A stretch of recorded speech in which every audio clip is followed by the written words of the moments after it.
کے بندے نصیری کے خدا مہو تھا نقاش دو رخ بنے نبی کے خال و خدر تھی نہ گن جائش کسی ناپاک کی زیر کسا گن کے دیکھو 5 ہی تو حرف ہیں تطہیر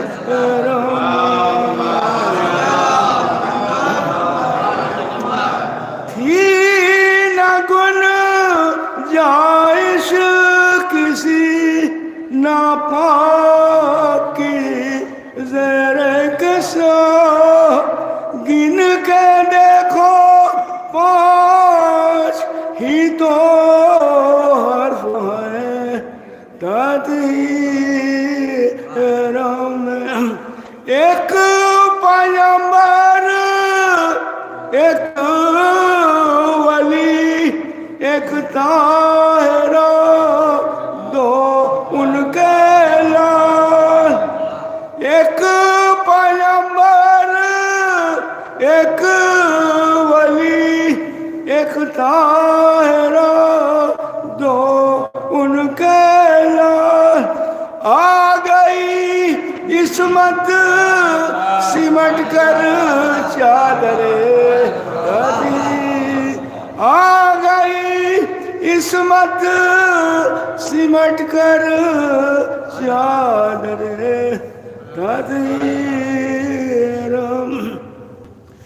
لوٹ کر انگاروں پر شب بھر کیا 2 زخ کو سرد حر پریشانی میں تھا تقدیر تھی تدبیروں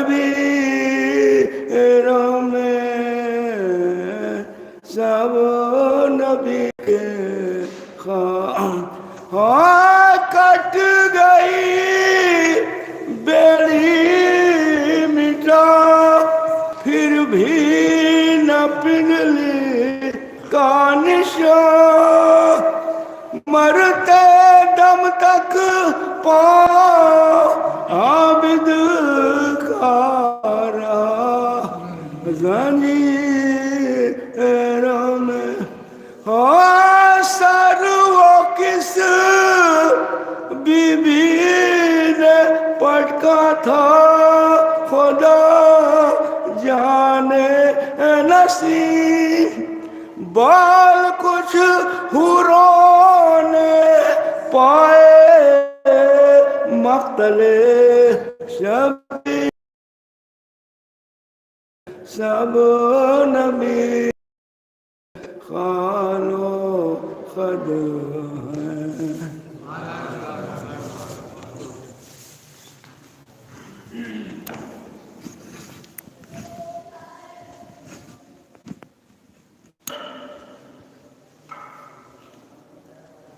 مجلس فاطمیہ اولیٰ کی آج یہ پہلی مجلس باقاعدہ تلاوت اور فیض خوانی سے آغاز ہو چکا ہے، لہٰذا تمامی اعضاء سے گزارش ہے کہ وہ مسجد کے اندر تشریف لائیں۔ اب میں اس سلسلے کو آگے بڑھاتے ہوئے جناب صاحب کو آواز دیتا ہوں کہ وہ آئیں اور پیش خوانی کے فرائض کو انجام دیں۔ نعرے صلوات سے ان کا استقبال کریں۔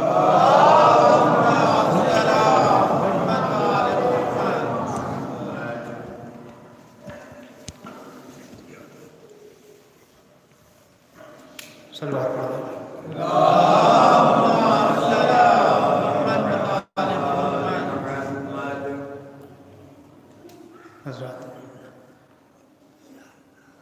4 مصرے سے حاضر کرتا ہوں، ایک بار اور صلوات پڑھ دیں۔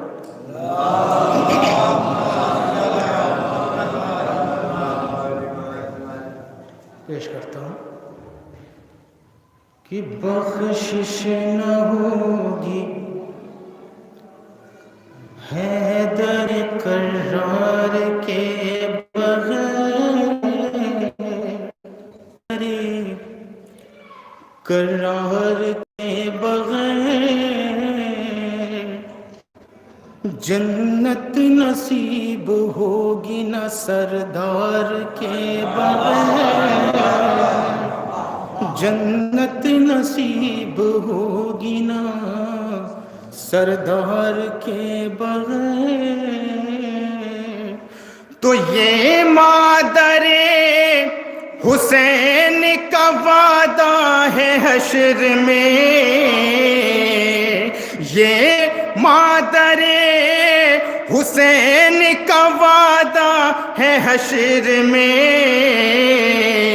جنت نہ جاؤں گی میں عزادار کے بغیر جنت نہ جاؤں گی میں عزادار کے بغیر یہ مادر حسین کا وعدہ ہے حشر میں جنت نہ جاؤں گی میں عزادار کے بغیر جنت نہ جاؤں گی میں عزادار کے بغیر صلوات پڑھ دیں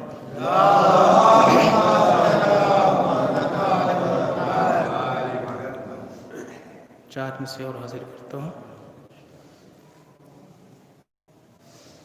یہ اشکوں کا سمندر ہے امانت شہزادی کی یہ اشکوں کا سمندر ہے امانت شہزادی کی میری آنکھوں میں ہے ابھی حکم شہزادی کی میری آنکھوں میں ہے ابھی حکم شہزادی کی تو رسل بستا کھڑے ہوں گے فدق کو لوٹنے والے لگے گی روز محشر جب عدالت شہزادی کی لگے گی روز محشر جب عدالت شہزادی کی ایک صلوات پڑھ دیں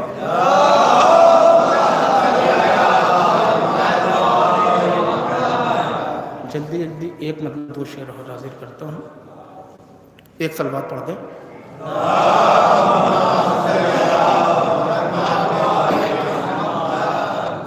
مطلب پیش کرتا ہوں کہ گرتے گرتے علی کا نام لیا گرتے گرتے علی کا نام لیا گرتے گرتے علی کا نام لیا گرتے گرتے علی کا نام لیا میرے مولا نے مجھ کو تھام لیا میرے مولا نے مجھ کو تھام لیا یہاں سے شعر پیش کرتا ہوں میرے مولا نے مجھ کو تھام لیا تو جس کا بیٹا ہے شاہ کر وہ بلا ہم نے کعبے سے وہ امام لیا تو کربلا لے لی ابن ہے در نے کربلا لے لی ابن ہے در نے اور زینب نے ملک شام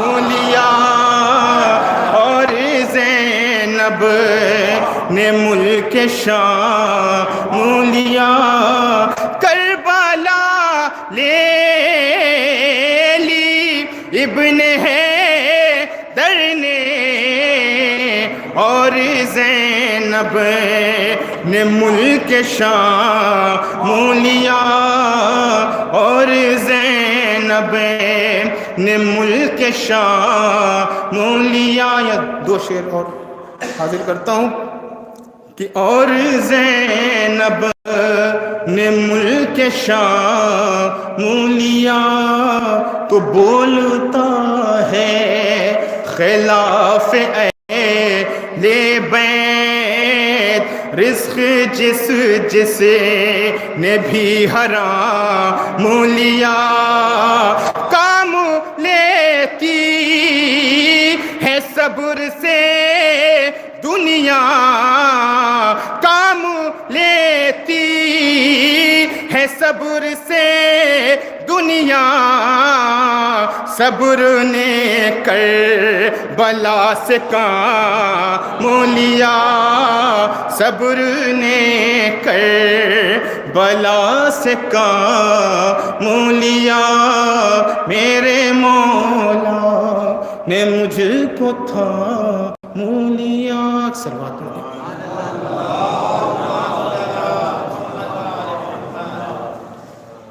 اب اس مجلس کو، آج کی اس مجلس کو خطاب کرنے کے لیے حجت الاسلام و مسلمین مولانا علی عباس صاحب کی خدمت میں گزارش کرتا ہوں کہ وہ آئیں اور ان کے حضور ممبر کو نعرہ صلوات سے ان کا استقبال۔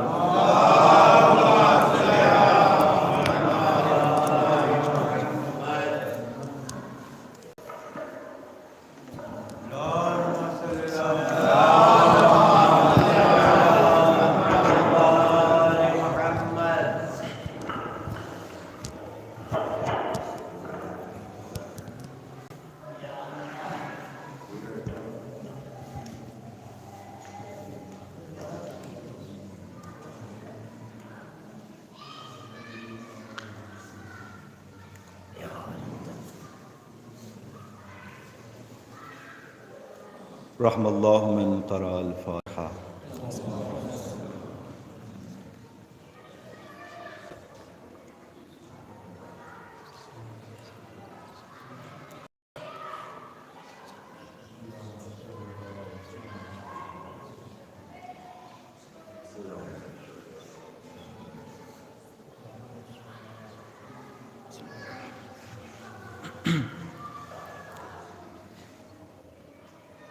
لا حول ولا قوة إلا بالله العلي العظيم۔ أعوذ بالله من الشيطان الرجيم، بسم الله الرحمن الرحيم۔ الحمد لله الذي نور قلوبنا بولاء الحسين وأخيه وجده وأبيه وأمه وبنيه وشيعته ومواليه، وجلاء عيوننا بالبكاء في عزائه ومصيبته، وجعل هاتين الموهبتين وسيلة لنا في نيل قربته وتحصيل رحمته، محمد من تم عليه نعمته وصرف عنه نقمته، والسلام وتحية والإكرام على أصل ما في الوجود، سر الله في كل موجود، دائرة الوجود، صاحب اللواء الحمد والمقام المحمود، مولى ومولى الثقلين، جد الحسن والحسين، أبي القاسم محمد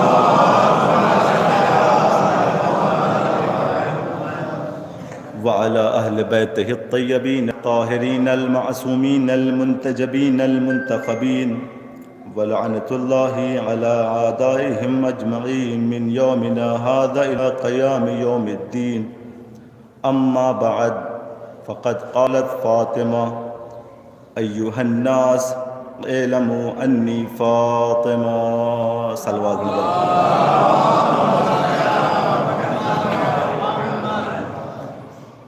حضرات گرامی قدر، صاحبان فکر و فہم، ایام عزائے فاطمیہ کے عنوان سے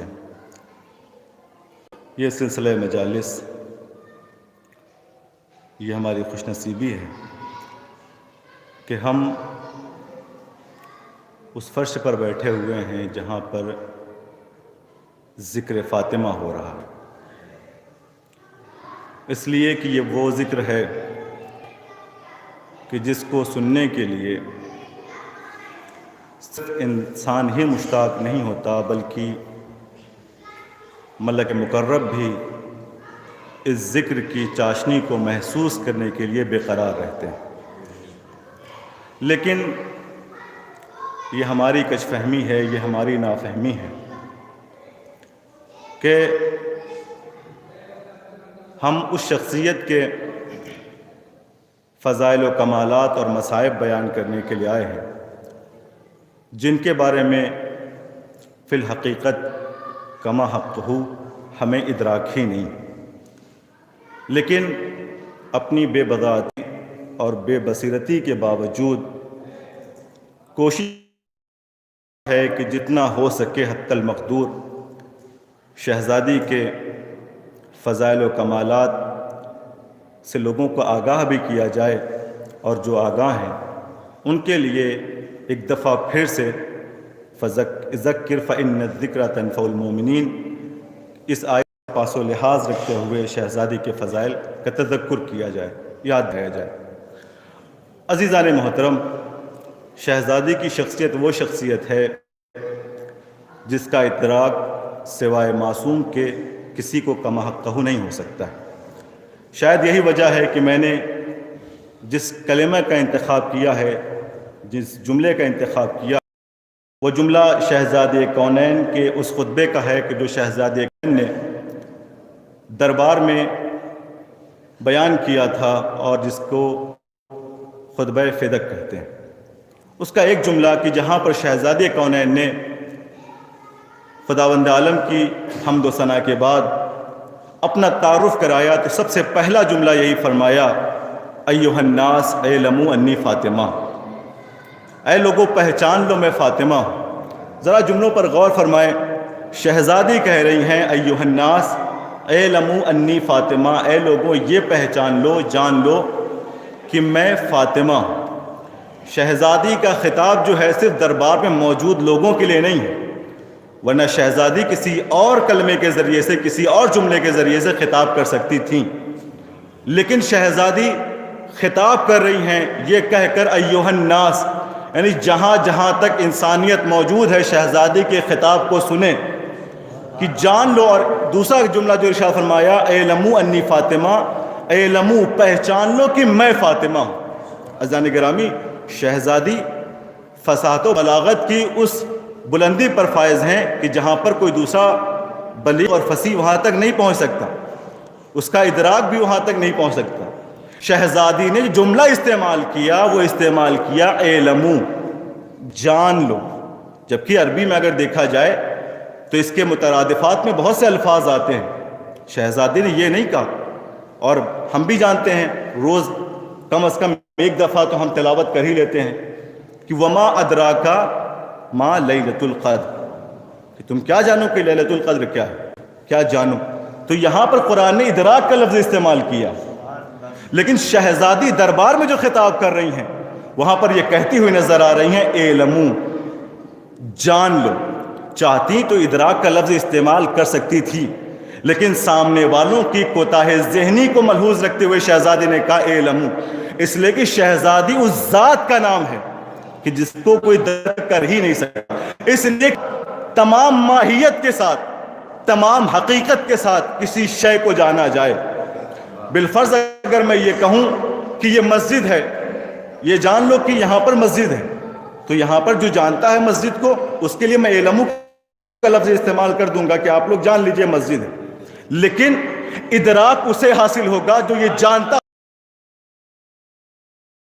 کتنا وسیع ہے، جب تمام ماہیت اور حقیقت تب وہ ادراک کی منزل پر پہنچے گا، ورنہ صرف اور صرف اسے علم ہوگا کہ مسجد کہاں پر ہے، مسجد کیسی ہے، مسجد جامع مسجد یا عام مسجد ہے۔ عزیزان گرامی، شاید یہی وجہ ہے کہ شہزادے کونین نے ادراک کا لفظ استعمال نہیں کیا، اس لیے کہ جانتی ہیں کہ فاطمہ کی اس منزل تک کسی کا ادراک پہنچ ہی نہیں سکتا، کوئی جان ہی نہیں سکتا کہ فاطمہ کیا ماہیت رکھتی ہیں، فاطمہ کی حقیقت کیا ہے، فاطمہ کی بلندی کیا ہے، فاطمہ کی سرشت کیا ہے، فاطمہ کا وقار کیا ہے، فاطمہ کی منزل کیا ہے۔ بس شہزادی بتانا چاہ رہی ہیں جتنی ظاہری چیزیں تم دیکھ سکتے ہو بس وہی جان لو کہ فاطمہ کیا ہے۔ صلوات پڑھے بر محمد و آل محمد۔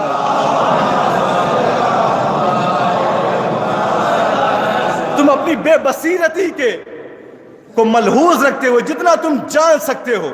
رضوان گرامی، شہزادی نے پہلے یہ تعارف نہیں کرایا کہ جان لو کہ میں بنت پیغمبر ہوں، جان لو کہ میں زوجہ علی ہوں، جان لو کہ میں ام الحسنین ہوں۔ چاہتی تو تعارف کرا سکتی تھی، اور ایسی بڑی بڑی شخصیتیں ہیں کہ اگر تعارف کراتی تو کوئی یہ نہ کہتا کہ شہزادی کی فضیلت کچھ کم ہو گئی، لیکن نہیں، شہزادی کونین پہلے موقع پر جب تعارف کرا رہی ہیں تو سب سے پہلا جملہ یہی کہہ رہی ہیں، ایھا الناس اعلموا انی فاطمہ، اے لوگو جان لو میں فاطمہ ہوں۔ بعد میں کہا ہوا ابی محمد کہ میرا بابا محمد ہے، یعنی پہلے فاطمہ کو جانو، اس لیے کہ فاطمہ اس شخصیت کو کہتے ہیں جو کسی کے ذریعے تعارف کی محتاج نہیں ہے، اس لیے کہ جب خدا بھی تعارف کراتا ہے اپنے محبوبوں کا تو یہ کہتے ہوئے تعارف کراتا ہے، ہم فاطمۃ و ابوہا و بالھا و بنوہا۔ صلوات پڑھے بر محمد و آل محمد۔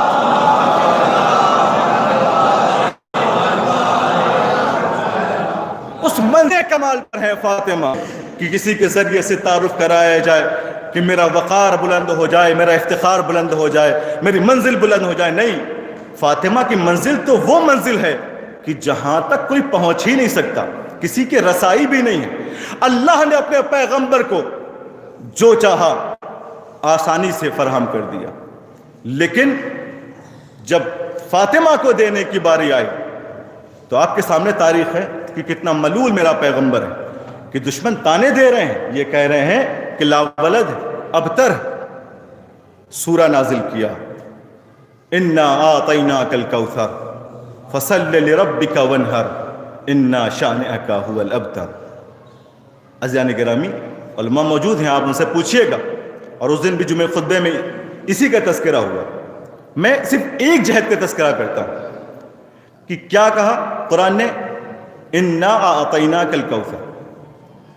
انا جب کہیں استعمال ہوتا ہے تو رفع شک کے لیے استعمال ہوتا ہے، وہاں پر کسی شک کی گنجائش نہیں ہوتی، کسی شک کا شائبہ ہوتا ہی نہیں ہے، بس یقین کی منزل ہوتی ہے۔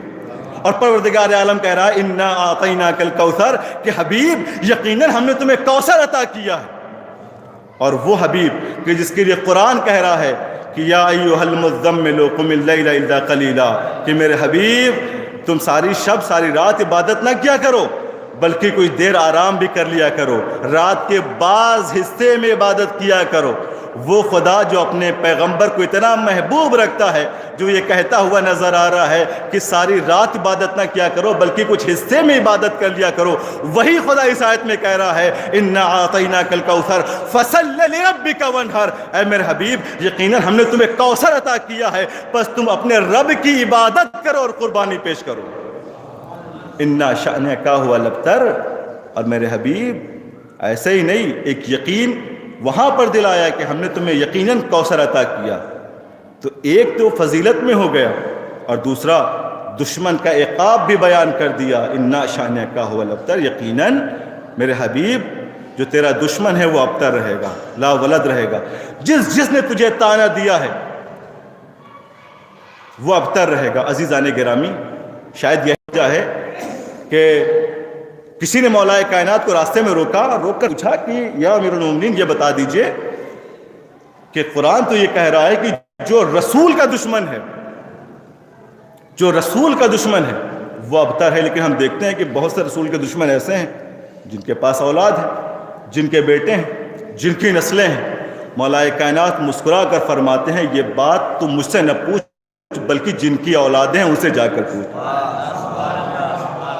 ان سے جا کر پوچھ، وہ تجھے حقیقت بتائیں گے، اس لیے کہ اللہ کا وعدہ ہے۔ اور عزیزان گرامی، یہ شان فاطمہ ہے کہ جہاں پر نبی کو یقین دہانی کرائی جا رہی ہے کہ ہم نے تمہیں خیر کثیر عطا کیا، ہم نے تمہیں کوثر عطا کیا، وہیں پر دشمن فاطمہ کے عقاب کے بارے میں بتا دیا کہ وہ ہمیشہ لاولد رہے گا، کبھی اس کو اس کی اولاد نہیں ہوگی، کبھی نسل نہیں ہوگی۔ اور عزیزان گرامی، یہ قرآن کا سب سے چھوٹا سورہ، اور روایت کہتی ہے، تاریخ کہتی ہے کہ جب یہ آیت نازل ہوئی، جب یہ سورہ نازل ہوا تو خانہ کعبہ پر بہت سے اشعار لٹکے ہوئے تھے، جنہیں کتاب کی شکل میں علماء جانتے ہیں، بابصیرت افراد جانتے ہیں کہ جنہیں سبع معلقات کہا جاتا ہے۔ 7 قصیدے تھے جو خانہ کعبہ پر ٹنگے ہوئے تھے، اور جن کے مقابلے میں کوئی قصیدہ نہ تھا، جن کی بلاغت کے مقابلے میں کوئی کلام نہ تھا، جن کی فصاحت کے مقابلے میں کسی کی زبان نہیں ٹکتی تھی، لیکن جیسے ہی سورہ کوثر کو لے جا کر خانہ کعبہ پر آویزہ کیا گیا، سب نے اپنے قصیدے اتار لیے اور یہ کہتے ہوئے نظر آئے کہ اس کی فصاحت کے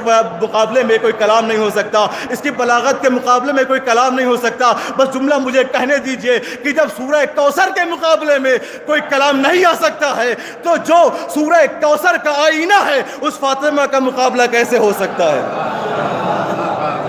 اور عزیزان گرامی، فاطمہ صدیقہ ہیں، فاطمہ طاہرہ ہیں، فاطمہ زکیہ ہیں، فاطمہ محدثہ ہیں۔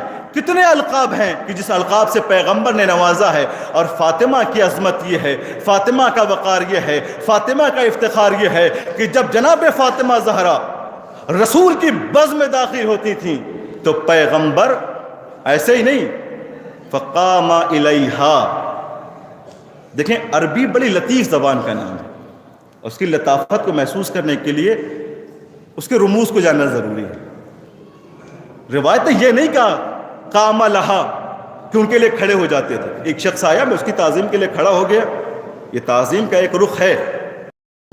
اگر قام لہا ہوتا تو سمجھ میں آتا کہ جناب سیدہ آئیں اور پیغمبر اپنی جگہ پر کھڑے ہو گئے، نہیں، قام الیہا ایسے نہیں، کھڑے ہوتے تھے، اور کھڑے ہونے کے بعد جوش کے ساتھ جناب فاطمہ کی طرف بڑھتے تھے، استقبال کرتے تھے، اور استقبال کرنے کے بعد لے آ کر جناب فاطمہ کو اجلسہا فی مجلسہ، اپنی جگہ پر بٹھاتے تھے، اپنی جگہ پر جناب فاطمہ زہرا کو بٹھاتے تھے۔ عزیزان گرامی، یہ افتخار جناب سیدہ ہے، اور اس بات کو سمجھنے کے لیے میں دوسری روایت کی طرف اشارہ کرتا ہوں، اور مومنین کے لیے صرف اشارہ ہی کافی ہے کہ فاطمہ کو رسول اسلام اپنی جگہ پر لا کر بٹھاتے تھے، اور شاید یہی وجہ ہے کہ جب کسی خاتون کے گھر میں ان کے والد بزرگوار داخل ہوئے اور چاہتے تھے کہ پیغمبر کی جگہ پر بیٹھ جائیں، تو بیٹی نے فوراً ٹوک دیا،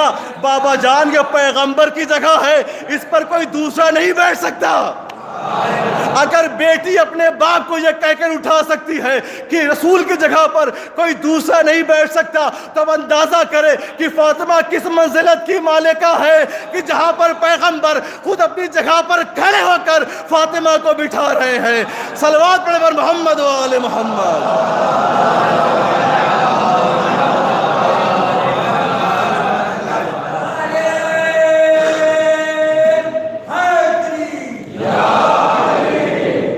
کہ خود پیغمبر اپنی جگہ پر جناب فاطمہ کو بٹھا رہے۔ عزیزان گرامی، شہزادی کی کس فضیلت کو بیان کیا جائے، زندگی کے ایک ایک رخ پر ہزار ہزار فضیلتیں بیٹھی ہوئی ہیں، ہر حصے کو جنتوں کا سمندر ہے، اور اتنا بڑا سمندر ہے کہ ترکنم سر انگشت وہ صفحہ بے شمار ہے، کہ اگر فضیلت جناب سیدہ کے اگر اوراق کو الٹنا شروع کر دیا جائے اور سمندر سے اپنی انگلی کو ترک کیا جائے تو پورا سمندر خشک ہو جائے گا، لیکن فاطمہ کی فضیلت کے باب کبھی ختم نہیں ہوں گے۔ عزیزان گرامی، کتنی فضیلت ہے، اگر فاطمہ کو سمجھنا ہے تو قرآن سے سمجھیں کہ قرآن کہہ رہا ہے انما یرید اللہ لیذھب عنکم الرجس اہل البیت، جس کی طہارت کی گواہی خود قرآن دے رہا ہے، اس کی طہارت کو کون سمجھ سکتا ہے، اس کے کردار کو کون جان سکتا ہے۔ مولا کائنات گزر رہے ہیں، ایک صاحب راستے میں آئے، روک لیا، علی کہاں جا رہے ہیں؟ مولا کائنات نے بھی دیکھا سامنے والا ہے، فوراً کہا یہ بتاؤ آج میں تم سے ایک سوال کرنا چاہتا ہوں۔ وہ علی آج تک جو خدا کے علاوہ، رسول کے علاوہ کسی سے سوال ہی نہ بنا، آج یہ کہہ رہا ہے میں تم سے سوال کرنا چاہتا ہوں، تو سامنے والا یقینی طور پہ تھوڑا اکڑ تو جائے گا کہ علی آج ہم سے سوال کرنا چاہ رہے ہیں، کچھ پوچھنا چاہ رہے ہیں۔ فوراً سامنے والے نے کہا جی جی بے شک سوال کرے، میں اس کا جواب جتنا ہو سکا آپ کو دوں گا۔ مولا کائنات فرماتے ہیں کہ یہ بتاؤ اگر کوئی تمہیں آ کر یہ خبر دے کہ فاطمہ سے فلاں غلطی سرزد ہو گئی ہے، نعوذ باللہ استغفر اللہ، تو تم کیا کرو گے؟ فوراً کہا کہ اگر کوئی آ کر گواہی دیتا ہے تو اس کی گواہی کو دیکھتے ہوئے میں فاطمہ پر حد جاری کروں گا۔ جیسے یہ جملہ کہا مولا کائنات فرماتے ہیں اگر تم فاطمہ پر حد جاری کرو گے تو یقیناً تم کافر ہو جاؤ گے۔ کہا کیوں؟ کہا اس لیے کہ قرآن کی گواہی کے مقابلے میں تم ایک ادنا مسلمان کی گواہی کو ترجیح دے رہے ہیں۔ اس کی فضیلت کی گواہی قرآن دے رہا ہے، فاطمہ کو کون سمجھ سکتا ہے؟ فاطمہ کو سمجھنا ہے تو سمجھیے قرآن سے فَتَلَقَّى آدَمَ مِن رَبِّهِ بِكَلِمَاتٍ فَتَابَ عَلَيْهِ، ارے فاطمہ کا واسطہ دیا تب جا کے جناب آدم کی توبہ قبول ہوئی۔ فاطمہ کو سمجھنا ہے تو ایسے سمجھیں کہ جب جناب حوا کو خلق کیا اور اس کے بعد خلق کرنے کے بعد جناب آدم نے جناب حوا کو دیکھا تو بڑے متاثر ہوئے، بارگاہ خداوندی میں دست ادب کو جوڑ دیا، پروردگار اسے میرا شریک قرار دے دے۔ کہا ایسے نہیں، مہر ادا کرنا پڑے گا۔ کہا پروردگار میں تو تہی دست ہوں، خالی ہاتھ ہوں، میرے پاس تو کچھ نہیں، کیسے مہر ادا کروں گا، کیسے مہر دوں گا؟ آواز قدرت آئی آدم پریشان نہ ہو، تم محمد اور ان کی آل پر، فاطمہ اور ان کی آل پر درود بھیجو، 10 مرتبہ تم صلوات بھیجو گے، تمہارا مہر مکمل ہو جائے گا۔ آج جو نسل رواں دواں ہے یہ فاطمہ کا صدقہ ہے۔ اور عزیزان گرامی فاطمہ اس شخصیت کو کہتے ہیں کہ جس کے مہر میں اللہ نے پانی کو رکھا۔ اب آپ بہتر جان سکتے ہیں، باہر جاتے ہیں جملہ لکھا رہتا ہے جل ہی جیون ہے، اگر پانی نہ ہو تو زندگی ختم ہو جائے گی۔ جس کا مہر پانی ہو، اب دشمن فاطمہ ذرا غور کریں کہ اگر فاطمہ سے دشمنی ہے تو پانی کو پینا چھوڑ دیں، اور پانی کو پینا کیا اس دنیا میں سانس لینا چھوڑ دیں، اس لیے کہ اللہ نے اس دنیا کو بنایا ہے تو فاطمہ کی محبت میں بنایا ہے، فاطمہ کی محبت میں خلق کیا ہے۔ فاطمہ وہ ہیں جو اسلام کا تاج ہیں، اسلام کا افتخار ہے۔ اگر فاطمہ نہ ہوتی تو میدان مباہلہ میں کوئی ایسی خاتون میسر نہ آتی کہ جو عیسائیوں کے مقابلے میں جا کر اپنی صداقت اور حقانیت سے کلمہ پڑھوا لیتی۔ فاطمہ جب گئی ہیں میدان مباہلہ میں، اگر فاطمہ کی فضیلت کو پوچھنا ہے تو اس آیت سے پوچھو کہ فَقُلْ تَعَالَوْا نَدْعُوا أَبْنَاءَنَا وَأَبْنَاءَكُمْ وَنِسَاءَنَا وَنِسَاءَكُمْ، اپنی عورتوں کو لے کر آؤ، عورتیں بہت تھیں لیکن جس کا انتخاب پیغمبر نے کیا ہے اسے فاطمہ الزہرا کہتے ہیں۔ اب فاطمہ میدان میں گئی ہیں لیکن عالم کیا ہے؟ فاطمہ میدان میں آئیں، جیسے ہی نصارہ نجران نے فاطمہ کے چہرے کو دیکھا برجستہ یہ جملہ کہا کہ ہم ایسے افراد کو دیکھ رہے ہیں کہ اگر یہ کہہ دیں تو پہاڑ اپنی جگہ کو چھوڑ دیں گے، اگر یہ زبان کو ہلا دیں تو پہاڑ اپنی جگہ سے ہل جائیں گے۔ عزیزو، روایت کے جعلی روایتوں کی بل پر، پروپگنڈے کی بل پر کسی خاتون کو صدیقہ کہہ دینا بڑا آسان ہے، لیکن غیروں کے سامنے اپنے کردار کو اس طریقے سے پیش کرنا کہ غیر صدیقہ کہتا ہوا نظر آئے، یہ فاطمہ کا کمال ہے۔ اور عزیزان گرامی فاطمہ کو سمجھنا ہے، کسی دوسری خاتون سے فاطمہ کا مقابلہ ہو ہی نہیں سکتا، اس لیے کہ فاطمہ وہ ہیں کہ خدا جو کبھی کسی کا احسان نہیں مانتا، لیکن فاطمہ کے احسان کو دیکھتے ہوئے پورا سورہ دہر نازل کیا، لا نريد منکم جزاء ولا شکورا انما نطعمکم لوجہ اللہ ولا نريد منکم جزاء ولا شکورا، کہ ہم نے جو بھی دیا ہے وہ خدا کی راہ میں دیا ہے۔ عزیزو، بیت المال سے وظیفہ کھا کر کریمہ ہونا، سیدہ ہونا یہ اور بات ہے، روزے کی حالت میں اپنے سامنے رکھا ہوا کھانا فقیروں میں تقسیم کر دینا یہ فاطمہ کا کمال ہے۔ فاطمہ کی کریمی کو کون سمجھ سکتا ہے؟ اور عزیزان گرامی فاطمہ وہ ہیں جن کا مقابلہ کسی خاتون سے نہیں ہو سکتا۔ رسول اسلام نے فرمایا کہ اللہ نے 4 خاتون کو منتخب فرمایا ہے، پہلی جناب مریم، دوسری جناب آسیہ، تیسری جناب خدیجہ ہیں، چوتھی جناب فاطمہ ہے۔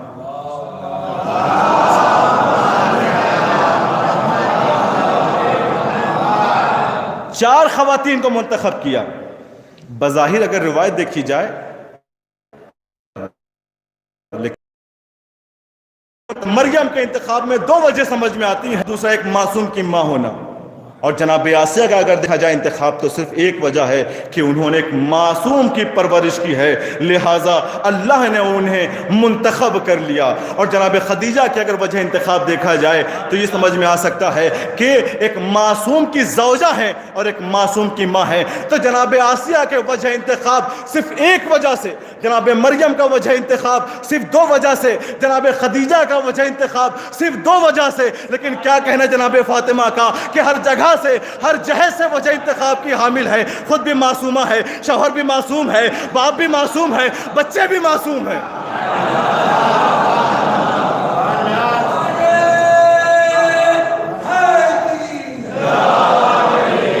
ہر جہت سے دیکھیں فاطمہ کامل و اکمل ہیں.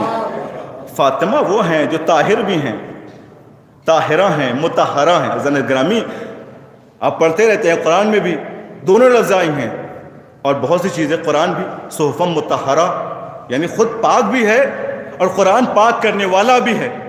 پانی کے لیے بھی آیا ہے کہ پانی طاہر بھی ہے, مطہر بھی ہے, یعنی خود پاک ہے اور پاک کرنے کی صلاحیت رکھتا ہے.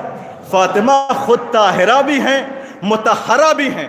لیکن عزیزان گرامی, دوسری طہارتوں میں اور فاطمہ کی طہارت میں زمین آسمان کا فرق ہے. پانی طاہر بھی ہے, مطہر بھی ہے, یعنی پانی پاک بھی ہے, پاک کرنے کی صلاحیت بھی رکھتا ہے. لیکن فرق یہ ہے کہ پانی جب پاک کرتا ہے تو انسان کے نفس کو اطمینان بخشتا ہے, لیکن جب فاطمہ کی محبت پاک کرتی ہے تو نسلوں کو اطمینان بخشتی ہے, نسلوں کو استقرار بخشتی ہے, نسلوں کی پاکیزگی کی ضامن ہے. اور عزیزان گرامی, فاطمہ اس منزل کمال پر ہیں کہ جہاں پر کوئی بھی فاطمہ کے مقابل بھی نہیں ٹھہر سکتا. وجہ انتخاب میں جناب مریم بھلے ہی برابر ہوں, لیکن جناب مریم کا مقابلہ زینب سے بھی نہیں ہو سکتا ہے, جناب شہزادی زینب سے بھی نہیں ہو سکتا. کیوں؟ اس لیے کہ روایت آپ کے سامنے موجود ہے کہ جب جناب مریم کو شکم میں درد ہوا اور جناب عیسیٰ کی ولادت کا وقت قریب آیا تو تحیّل عرض کر کے بیت المقدس سے چلی اور کربلا پہنچی. اور کربلا پہنچنے کے بعد جناب عیسیٰ کی کربلا میں ولادت ہوئی ہے. روایتیں موجود ہیں, کربلا میں ولادتیں موجود ہیں کہ کربلا میں جناب عیسیٰ کی ولادت ہوئی. عزیزان گرامی, اب ذرا غور فرمائیں کہ مریم وہ ہیں جو کربلا جائیں تو ایک فرزند لے کر آئیں, اور زینب وہ ہیں جو کربلا جائیں تو دین اسلام کے نام پر اپنے دو فرزند قربان کر کے آئیں. تو زینب سے بھی مریم کا مقابلہ نہیں ہو سکتا. تو جب زینب سے مقابلہ نہیں ہو سکتا تو شہزادی سے مقابلہ کہاں ہو سکتا ہے؟ عزیزان گرامی, شہزادی کا مقابلہ تو بہت دور, عظمت سیدہ ہے دور کی بات. پہلے فضا کی زندگی سمجھیں, کہ پہلے فضا کو سمجھو کہ فضا کیا ہے. اور فضا وہ ہیں کہ جب در پر ایک سائل آیا جو اپنے آپ کو بہت بڑا عالم سمجھتا تھا, اور آنے کے بعد کچھ سوال کیا قضاء و قدر کے حوالے باب میں, تو جناب فضا نے جواب پہ جواب دینا شروع کیا کہ ایسے ایسے اس کا جواب یہ ہوگا, اس کا جواب یہ ہوگا. تو سامنے والا یہ کہہ کر در سے واپس جاتا ہے کہ شعر من آل ابی طالب افقہ من جمیع الناس, کہ آل ابی طالب کا ایک بال بھی ساری کائنات سے زیادہ علم رکھتا ہے. جو در کی کنیز آ کر قضاء و قدر کے مسئلے میں سامنے والے کو اتنا زیر کر دے کہ جو بالکل عاجز آ کر یہ کہتا ہوا نظر آئے کہ شعر من آل ابی طالب, کہ آل ابی طالب کا ایک بال بھی افقہ من جمیع الناس, تمام لوگوں سے زیادہ فقہ میں علم رکھتا ہے. ابراہیم نے پہچان لیا, سمجھ میں آتا ہے اس لیے کہ معصوم ہے, لا حول ولا قوت پڑھ دیا, شیطان بھاگ گیا. لیکن آپ نے کیسے پہچانا؟ تو عجب نہیں بی بی جواب دیں, کیا تم دیکھتے نہیں کہ آنے والا کیا کہہ رہا خراب ہو گیا ہے؟ جو پیغمبر کے ذہن پر شک کرے وہ شیطان ہی ہو سکتا ہے, کوئی دوسرا نہیں ہو سکتا. جائے تو قرآن میں اور بھی ازواج پیغمبر کا ذکر ہے کہ جن کو بہکا لیا ابلیس نے. جناب حوا کو بہکا لیا, خود جناب ابراہیم کے زمانے میں جناب لوط ان کی اہلیہ کو, ان کے زوجہ کو بہکا لیا, جناب نوح کی زوجہ کو بہکا دیا. جناب حاجرہ کو کیوں نہ بہکا پایا؟ تو اب علماء بیان کرتے ہیں چونکہ جناب نوح کی جو زوجہ تھی وہ خالص نوح کی زوجہ تھی, اس لیے ابلیس نے بہکا لیا, اپنا شکار بنا لیا. جناب لوط کی زوجہ جو تھی وہ خالص لوط کی زوجہ تھی, لہٰذا ابلیس نے بہکا لیا. لیکن جناب ہاجرہ صرف معصوم کی زوجہ ہی نہیں ہے بلکہ معصوم کی ماں بھی ہیں. تو لہٰذا ایک معصوم کی ماں ہونے کا اثر یہ ہے کہ ابلیس نہیں بہکا سکتا. تو اگر ایک معصوم کی ماں کو ابلیس نہیں بہکا سکتا، اس کی منزلت یہ ہے، اس کا کمال یہ ہے، اس کا افتخار یہ ہے کہ اگر ایک معصوم کی ماں ہو تو ابلیس اسے نہیں بہکا سکتا، تو جو 11 معصوموں کی ماں ہو اسے کون ابلیس بہکا سکتا ہے؟ اور عزیزان گرامی، صرف ماں ہی نہیں، توجہ چاہتا ہوں، صرف ماں ہی نہیں بلکہ معصومین کا ارشاد ہے کہ متعدد معصومین نے کہا کہ ہماری جدہ فاطمہ ہم سے افضل ہیں. اور امام حسن عسکری علیہ السلام سے روایت ہے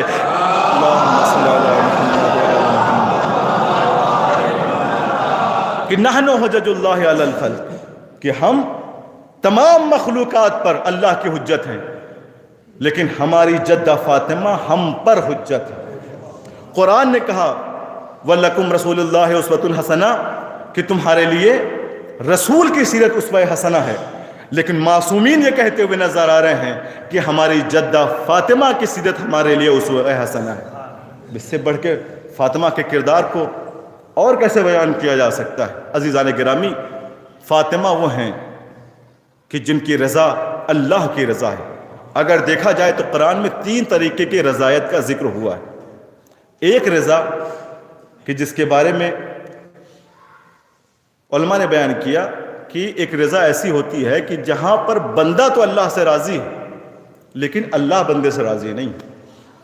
اور قرآن میں بھی اس کی نظیر موجود ہے فَإِنَّ اللَّهَ، کہ اللہ جو ہے وہ فاسقین سے اِنَّ اللَّهَ لَا يَرْضَى عَنِ الْفَاسِقِينَ، کہ اللہ فاسقین سے راضی نہیں، جبکہ فاسقین یہ کہتے ہوئے نظر آئے کہ ہم اللہ سے راضی ہیں. تو یہاں پر بندہ تو خدا سے راضی ہے لیکن خدا بندے سے راضی نہیں ہے. یہ ایک منزل ہے رضایت کی. دوسری منزل رضایت کی کہ جہاں پر قرآن کہہ رہا ہے یا ایتھا النفس المطمئنہ ارجعی الی ربک راضیۃ مرضیہ، کہ اے میرے رب، اے میرے بندے، میری طرف پلٹا، میں تجھ سے راضی ہوا، تو مجھ سے راضی ہو جائے. کہ یہاں پر خدا بھی راضی ہے، بندہ بھی راضی ہے. لیکن عزیزان گرامی، تیسری رضایت جو ہے وہ بڑی عظیم رضایت ہے کہ جہاں پر خود پروردگار عالم اس منزل میں ہو کہ اپنے بندے سے یہ کہہ رہا ہے کہ بتا تو کیسے راضی ہوگا. وَلَسَوْفَ يُعْطِيكَ رَبُّكَ فَتَرْضَىٰ، ایک وقت ایسا آئے گا میرے حبیب اللہ تم اتنا عطا کرے گا کہ تم راضی ہو جاؤ گے. ایک طرف خدا یہ کہہ رہا ہے وَلَسَوْفَ يُعْطِيكَ رَبُّكَ فَتَرْضَىٰ، کہ اللہ تمہیں اتنا عطا کرے گا کہ تم راضی ہو جاؤ گے. اور اس کے بعد ارشاد فرما رہا ہے اِنَّا أَعْطَيْنَاكَ الْكَوْثَرَ، کہ حبیب ہم نے تمہیں کوثر عطا کیا، ہم نے تمہیں کوثر سے نوازا. عزیزان گرامی، اب سمجھ میں آیا کہ کس طریقے سے اللہ نے جو وعدہ کیا تھا اسے سورہ کوثر میں آ کر وفا کیا اور کہا میرے حبیب میں نے اپنے وعدے کو وفا کر دیا، تم مجھ سے راضی ہو جا. فَصَلِّ لِرَبِّكَ وَانْحَرْ، پس اب تم نماز بھی پڑھو اور قربانی بھی پیش کرو. صلوات پڑھیں بر محمد وآل محمد.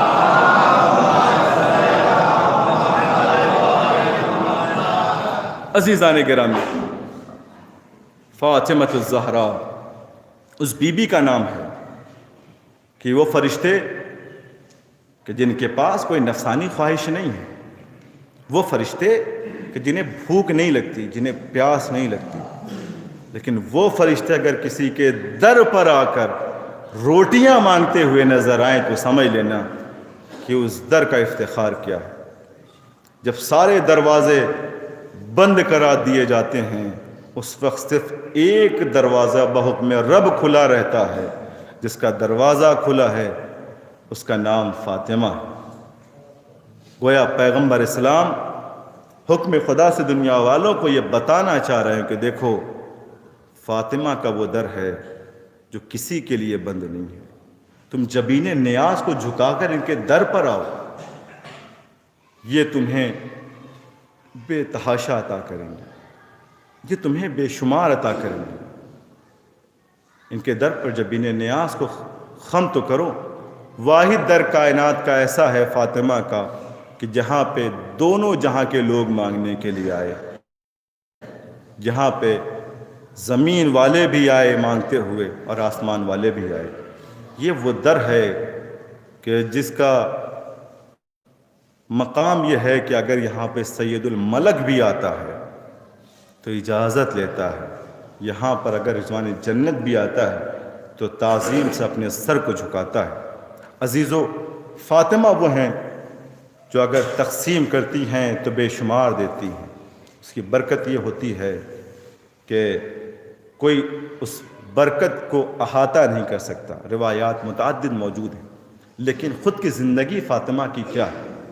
فاطمہ کی زندگی عمل. عزیزان گرامی، ذرا غور فرمائیں کہ ایک زوجہ کا نفقہ شوہر کے اوپر واجب ہوتا ہے. شوہر سے باز پرس کرے، پوچھے کہ تم میرا نفقہ کیوں ادا نہیں کرتے؟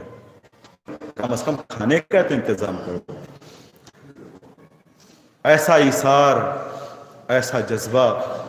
اور فاطمہ وہ ہیں کہ خود مولا کائنات نے جب سختی دیکھی جناب فاطمہ زہرا کی کہ چکی بھی چلا رہی ہیں، بچوں کی پرورش بھی کر رہی ہیں، آئے اور آنے کے بعد کہتے ہیں فاطمہ آج تمہارے بابا کے پاس کچھ کنیزیں آئی ہیں، کچھ غلام آئے ہیں، جائیں کیوں نہیں مانگ لیتی؟ اپنے بابا سے کیوں سوال نہیں کر لیتی؟ جناب فاطمہ آئیں اور چاہتی ہیں کہ پیغمبر اسلام کے سامنے جائیں. ٹھہر گئیں. علی نے پوچھا فاطمہ قدم کو کیوں نہیں بڑھاتی؟ فوراً شہزادی کہتی ہیں یا علی، اور کرے کہ جو فاطمہ اپنے بابا سے مانگنے میں اس قدر حیا کرتی ہو، بعد رسول کیسا موقع آیا ہوگا کہ فاطمہ دربار میں آ کر اپنا حق مانگ رہی ہیں. عزیزو، فاطمہ کی مصیبت کو کون سمجھ سکتا ہے؟ ہم اور آپ مصائب کو سنتے ہیں اور سننے کے بعد گریہ کرتے ہیں، لیکن جس نے فاطمہ پر ہونے والے مصائب کو اپنی نظروں سے دیکھا ہے، ذرا غور کرے اس کے دل پر کیا گزرتی ہوگی. مولا کائنات سے کسی نے پوچھا یا علی، آپ پر پڑنے والی سب سے بڑی مصیبت کیا ہے؟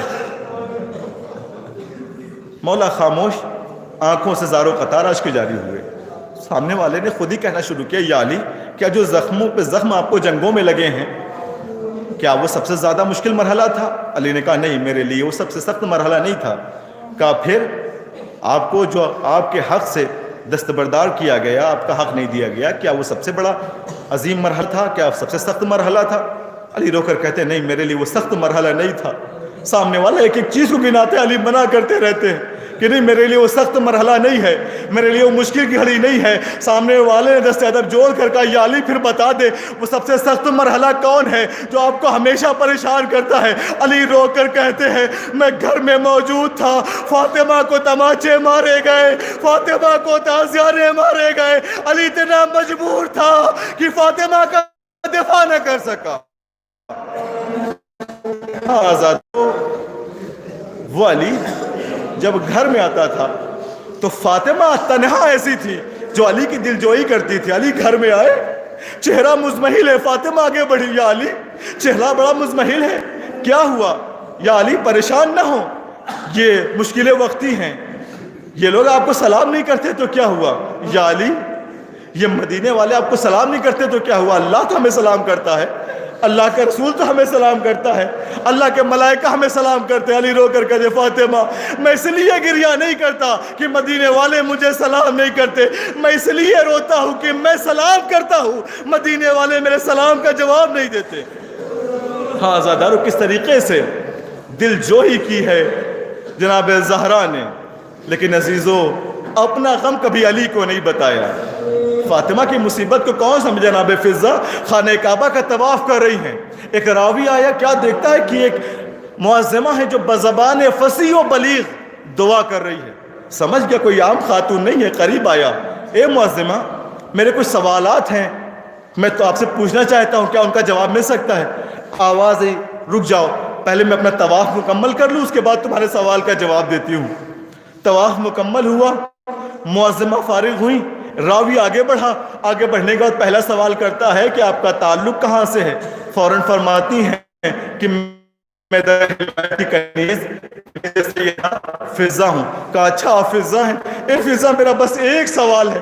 اے فضہ میں نے بڑے راویوں سے پوچھا، میں فضہ بس اتنا بتا دیجئے کہ جب شہزادی کو دربار میں شہزادی کا حق نہیں دیا گیا تو شہزادی جب دربار سے نکلی ہے تو شہزادی نے کیا کیا؟ عزادارو بس اتنا کہنا تھا. فضہ نے زاروں قطار گریہ کیا، آنکھوں سے آنسو جاری ہوئے. ایک مرتبہ راوی گھبرا گیا گھبرا کر کہتا ہے اے معصمہ میں نے کیا کوئی غلط کی؟ نبی کی بیٹی دربار میں کھڑی رہی، فاطمہ کی نکاح کے سامنے بابا کی تحریر پھوڑا مجھے سہارا دو. حالدارو فاطمہ نے کھڑے ہونے کی طاقت دے رہی، فضا میں سہارا دے. فضا کہتی ہے جب شہزادہ کو بابا کی قبر پر لائی، ارے تعویذیں لہے تھے سارے، اگر دن پر پڑتے تو سیار میں تبدیل ہو جاتے. آنو فاطمہ قدر صابر آتی نے اپنی وفا کے 12 دن کے بعد شہزادی مرثیہ پڑھ رہی ہے. حاضردارو مرث قدر توڑ دیا تھا کہ جب مولا کائنات نے شہزادی کو غسل دینا شروع کی. آگ لگاؤ گے جس میں جب نبی آتے تھے سلام کرتے ہوئے آتے تھے رسول ہوتا ہے.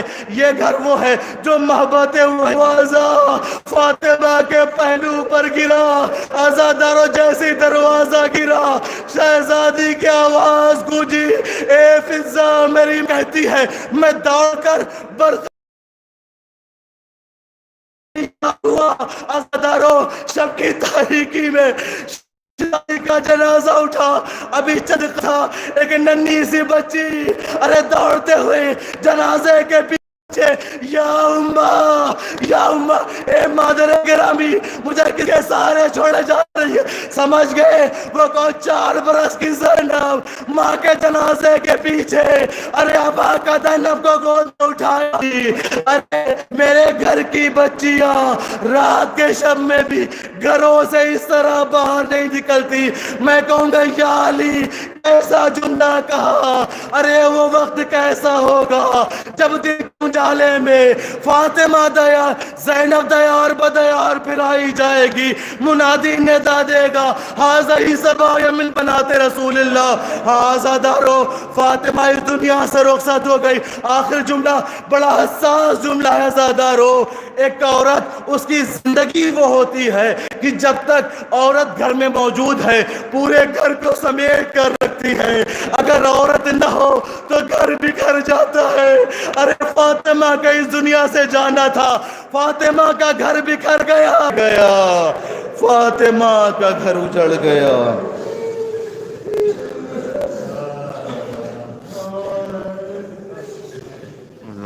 اللہ علی قوم الظالمین انا للہ و انا الیہ راجعون لذنب قضائہ والتسلیم لامرہ.